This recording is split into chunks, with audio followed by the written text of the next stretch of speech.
سورۃ الزمر کی ابتدائی آیات۔ الحمدللہ وکفی وسلام علی عبادہ الذین اصطفی، خصوصا علی سید الرسل وخاتم الانبیاء وعلى آلہ واصحابہ الاتقیاء۔ اما بعد فاعوذ باللہ من الشیطان الرجیم، بسم اللہ الرحمن الرحیم۔ تنزیل الکتاب من اللہ العزیز الحکیم، انا انزلنا الیک الکتاب بالحق فاعبد اللہ مخلصا لہ الدین۔ تنزیل الکتاب، اس کتاب کا نزول ہوا ہے من اللہ، اس اللہ کی جانب سے، العزیز الحکیم، جو غالب بھی ہے، حکمتوں والا بھی ہے۔ انا انزلنا الیک الکتاب، کوئی شک نہیں کہ ہم ہی نے اتارا ہے آپ کی طرف اس کتاب کو، بالحق، ایک سچائی اور حقیقت کے ساتھ۔ فاعبد اللہ، سو آپ اللہ ہی کی عبادت کریں، مخلصا لہ الدین، خالص کرتے ہوئے اسی کے لیے عبادت کو۔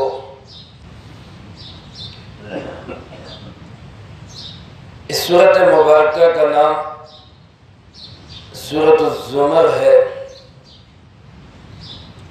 اس کے آخری رکوع کے اندر اللہ رب العالمین نے اہل جنت اور اہل جہنم کے متعلق یہ بات ارشاد فرمائی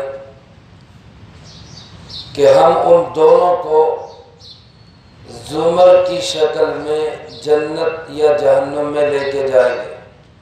اللہ پاک ہم سب کو جنت نصیب فرمائے۔ زمر کہتے ہیں گروہ کو، ایک پارٹی، ایک جتھا، ایک ٹولہ، ایک جماعت کو عربی زبان میں زمر کہا جاتا ہے۔ تو جنتی جب جنت میں جائیں گے تو ان کو بھی جماعتوں کی شکل میں جنت میں لے جایا جائے گا، اور جہنمی جب جہنم میں جائیں گے تو ان کو بھی گروہوں اور ٹولیوں کی شکل میں جہنم کے اندر لے جایا جائے گا۔ اسی مناسبت سے اس سورۃ مبارکہ کا نام سورۃ الزمر ہے۔ ترتیب کے لحاظ سے قرآن کریم کی 39ویں سورت ہے۔ اس سے پہلے 38 سورتوں کا درس الحمدللہ ہم اللہ کے فضل و کرم سے مکمل کر چکے۔ اللہ پاک آخر قرآن کریم تک عافیت سلامتی کے ساتھ پہنچنے کی توفیق نصیب فرمائے۔ نازل ہونے کے اعتبار سے اس سورت کا نمبر 59واں ہے، یعنی 59ویں نمبر پہ یہ سورت نازل ہوئی۔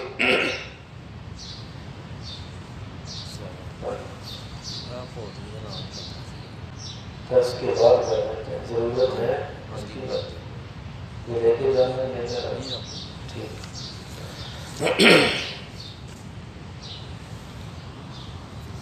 نازل ہونے کے اعتبار سے اس سورت کا نمبر 59واں ہے، یعنی مکہ مکرمہ کے اندر یہ سورت نازل ہوئی ہجرت سے پہلے۔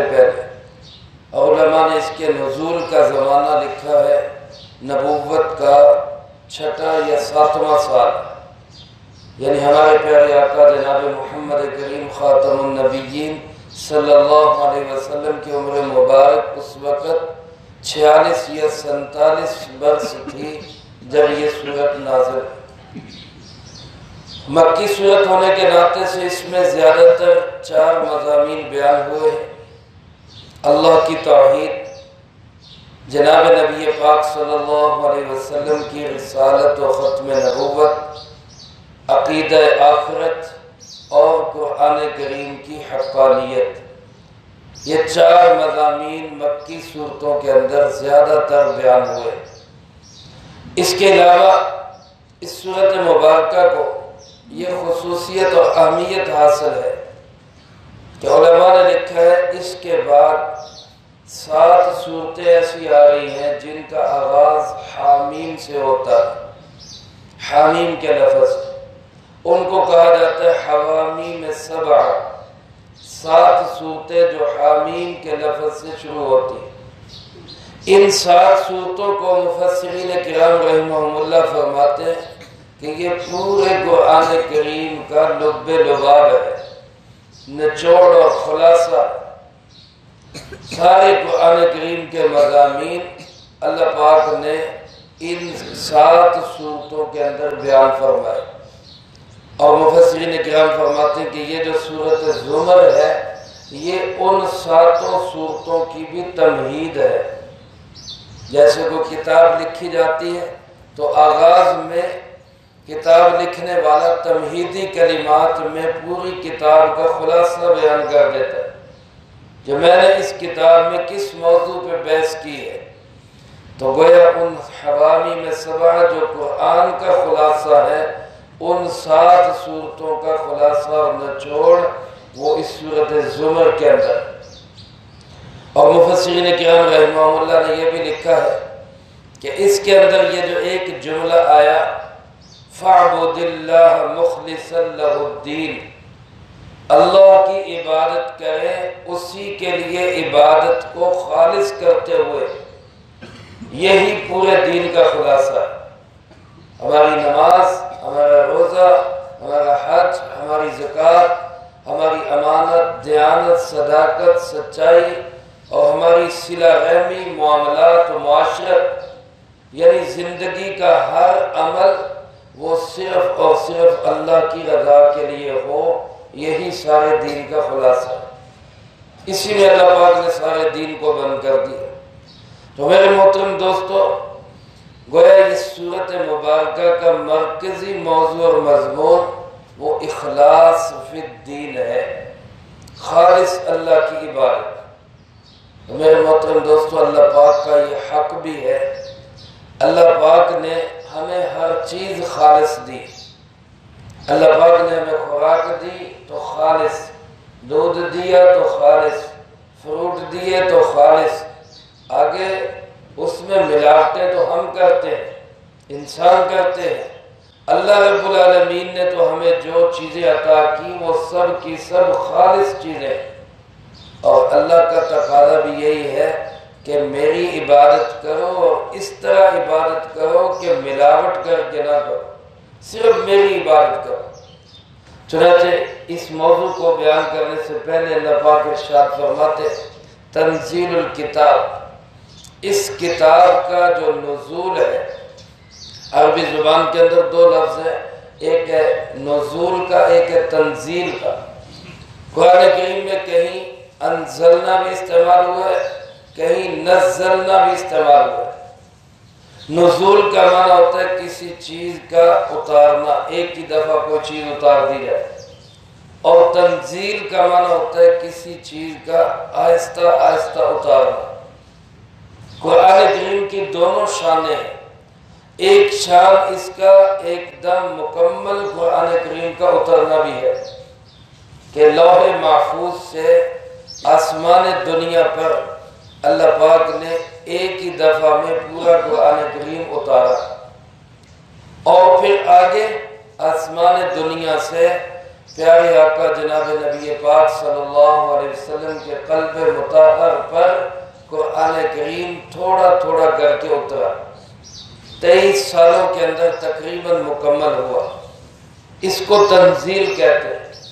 اللہ پاک فرماتے کہ یہ جو کتاب آہستہ آہستہ اتر رہی ہے، اللہ کی طرف سے آ رہی ہے، یہ کتاب اس محمد صلی اللہ علیہ وسلم کی اپنی بنائی ہوئی نہیں ہے، جیسا کہ عرب کے لوگ کہتے تھے اس نے خود بنا لیا، اس نے خود گھڑ لیا، اور اللہ پاک نے اس کا چیلنج کیا ہے کہ یہ بنا سکتا ہے تو تم کیوں نہیں بنا سکتے، تم بھی بنا کے دکھاؤ۔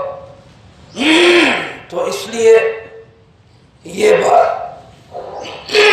کلیہ اور دو ٹوک ہے، ماننی پڑے گی کہ یہ کتاب کسی انسان کی بنائی ہوئی کتاب نہیں، یہ کتاب کس کا اتارا ہوا کلام ہے؟ اللہ رب العالمین۔ اور اللہ بھی وہ العزیز الحکیم جو غالب بھی ہے، غالب اتنا کہ اگر اپنی کلام اپنی کتاب منوانی چاہے تو زبردستی منوا لے۔ آج میرے دوستو بتاؤ، اگر اللہ چاہے تو کیا ساری دنیا کے انسان قرآن کو ماننے والے بن سکتے ہیں یا نہیں بن سکتے؟ اللہ تو بنا سکتا ہے، لیکن دین میں زبردستی نہیں ہے۔ دین کے اندر اپنی بات کو دوسرے کے اوپر مسلط کر دینا نہیں، عقل کی بات ہے، دلیل کی بات ہے، سمجھ کی بات ہے۔ اس لیے آگے لفظ فرمایا الحکیم، وہ حکمتوں والا اللہ ہے، وہ دلائل والا۔ حکیم کا ایک معنی حکمت سے بھری ہوئی باتیں، اور ایک معنی محکم اور مضبوط باتیں۔ اللہ کی باتیں حکمت سے بھی بھری ہوئی ہیں اور مضبوط بھی ہیں، تو اس نے ایسے مضبوط دلائل دیے ہیں کہ جن سے اس کتاب کی صداقت سمجھ میں آتی ہے۔ اس نے زبردستی مسلط نہیں کیا۔ آج تک 14 صدیوں میں ایک بندہ بھی ایسا ثابت نہیں کیا جا سکتا کہ جس کو کسی مسلمان نے زبردستی مسلمان کیا ہو، مجبور کر کے مسلمان کیا ہو۔ جتنے بھی لوگ اسلام میں داخل ہوئے سب اسلام کی خوبصورت تعلیمات کو دیکھ کے داخل ہوتے ہیں۔ آج بھی اسلام کی خوبصورت تعلیمات، اس کی معاشرت، اس کے معاملات، اس کی اخلاقیات، اس کی عبادات اور عقائد و نظریات کو دیکھ کر لوگ وہ مسلمان ہوتے ہیں۔ اللہ پاک ارشاد فرماتے ہیں اِنَّا أَنزَلْنَا إِلَيْكَ الْكِتَابَ بِالْحَقِّ، ہم نے یہ کتاب آپ کے سینے مبارک پہ اتاری اور حقائق کے ساتھ اتاری، سچائی اور صداقت کے ساتھ اتاری۔ یہ کتاب کوئی کھیل تماشا نہیں ہے، یہ کوئی قصے کہانی کی کتاب نہیں ہے، یہ محض ثواب کی چیز بھی نہیں ہے، مردوں کو بخشوانے والی کتاب بھی نہیں ہے، یہ دھو کے پلانے والی صرف کتاب بھی نہیں ہے، یہ ایک حقیقت اور سچائی ہے جو عمل کی کتاب ہے، ضابطۂ حیات ہے، زندگی گزارنے کا طریقہ ہے۔ آج ہمارا المیہ یہ ہے، افسوس کی بات یہ ہے کہ جو کتاب عمل کی کتاب تھی ہم نے اس کو صرف ثواب کی کتاب بنا دی۔ پڑھو گے تو نیکیاں ملیں گی، پڑھو گے تو اتنے درجات ملیں گے، پڑھو گے تو یہ انعامات ملیں گے۔ کوئی شک نہیں ہے، کوئی اختلاف نہیں ہے، یقیناً ثواب ہے، یقیناً نیکیاں ہیں، یقیناً اس کتاب کے الفاظ کے اندر شفا ہے، یقیناً مردوں کی بخشش کا ذریعہ ہے، لیکن یہ اس کتاب کا مقصد نہیں ہے۔ آئی اس لیے نہیں ہے، آئی کس لیے؟ اللہ پاک نے یہ ایک کتاب دی کہ اس کے مطابق اپنی زندگی بناؤ۔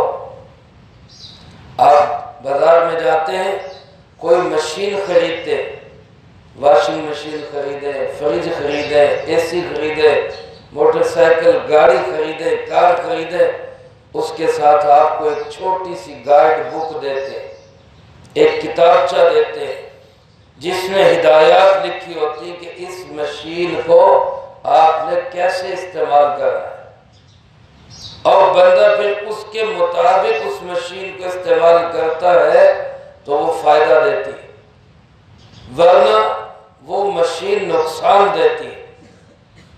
ایک شخص جا کے موٹر سائیکل لے آیا اور لا کے اس نے کتاب پڑھی، اس میں لکھا تھا کہ یہاں پہ اس میں تیل ڈالنا ہے، یہاں پہ موبلائل ڈالنا ہے، یہاں پہ ہوا ڈالنی ہے، اور گاڑی لے آیا تو اس میں لکھا ہوا کہ یہاں پہ اس میں پانی ڈالنا ہے۔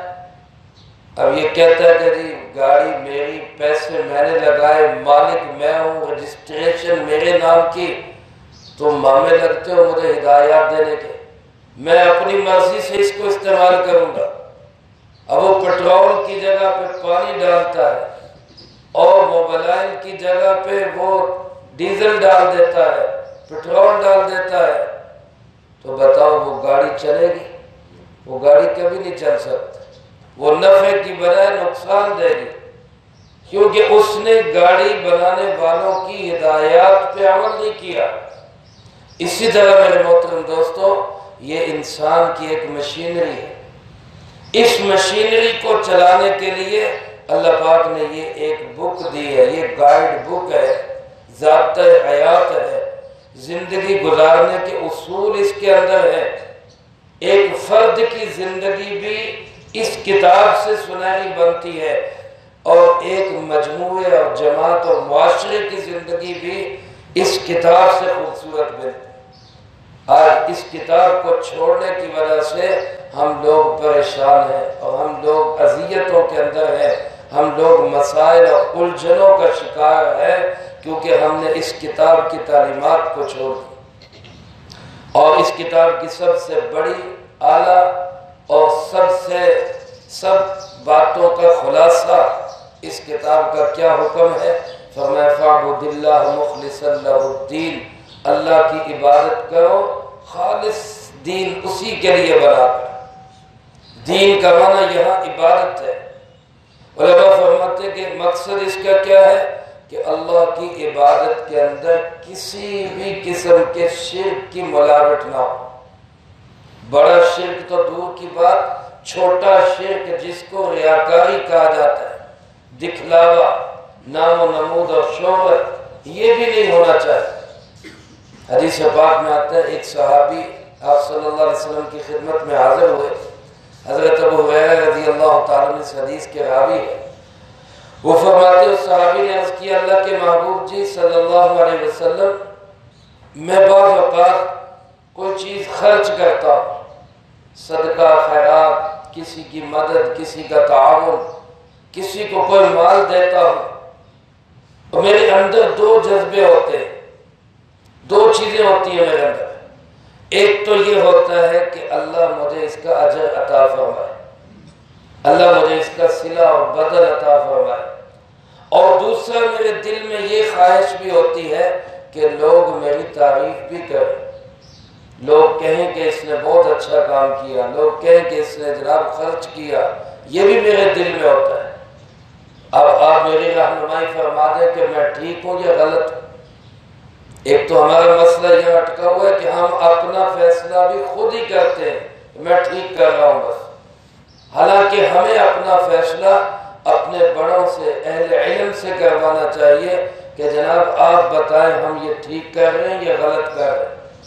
صحابہ کرام رضی اللہ تعالی مجمعین، کوئی بھی مسئلہ ہوتا، کوئی بھی الجھن ہوتی، تو آقا دو عالم صلی اللہ علیہ وسلم سے جا کے عرض کرتے کہ جی آپ ارشاد فرمائیں ٹھیک ہے یا غلط۔ اب اس صحابی نے عرض کیا کہ جناب میرے یہ دو جذبے ہوتے ہیں، ثواب بھی ملے، اجر بھی ملے، اور لوگ بھی کہیں بڑا اچھا کام کر۔ تو سرکار دو عالم صلی اللہ علیہ وسلم نے ارشاد فرمایا، آپ نے ارشاد فرمایا کہ اللہ رب العالمین، مفہوم عرض کر رہا ہوں، اللہ رب العالمین اس عمل کو ہرگز قبول نہیں کرتے جو لوگوں کو کی خوشی حاصل کرنے کے لیے کیا ہے، جو اس لیے کیا جائے کہ لوگ خوش ہو جائیں، لوگ میری تعریف کریں، اس عمل کو اللہ رب العالمین ہرگز قبول نہیں کرتے۔ تو گویا یہ جو ریا، معمولی سی دکھلاوا اور شہرت آ گئی، نمود و نمائش آ گئی، اس پہ بھی عمل قبول نہیں، تو جس نے بڑا شرک کیا، عبادت ہی کسی اور کی، اس کی عبادت کیسے قبول ہو؟ اس لیے میرے محترم دوستو، خرچ کرنا ہو، کھانا کھلانا ہو، پیسے دینے ہو، نماز پڑھنی ہو، حج کا معاملہ ہو، کسی کے ساتھ صلہ رحمی کرنی ہو، تعلق جوڑنا ہو، اخلاق، معاشرت، معاملات، ہر معاملے کے اندر دل میں جذبہ صرف کیا ہونا چاہیے؟ میرا اللہ مجھ سے راضی ہو جائے۔ سارے بولے کیا ہونا چاہیے؟ میرا اللہ مجھ سے راضی ہو جائے۔ ہم پڑھتے ہیں، پڑھاتے ہیں، تعلیم دیتے ہیں، سیکھتے ہیں، کسی بھی عمل میں لگے ہیں، ہمارا جذبہ یہ ہونا چاہیے، کیا ہونا چاہیے؟ میرا اللہ مجھ سے راضی ہو جائے، خالص اللہ کے لیے۔ اور اللہ پاک فرماتے غور سے سنو، خالص عبادت کا حقدار بھی صرف کون ہے؟ اللہ ہی ہے۔ اللہ کے سوا کسی اور نے مجھے کچھ دیا ہی نہیں، تو میں کسی اور کی عبادت کیوں کروں؟ میرا مشکل کشا کون ہے؟ اللہ ہے۔ میرا حاجت روا کون ہے؟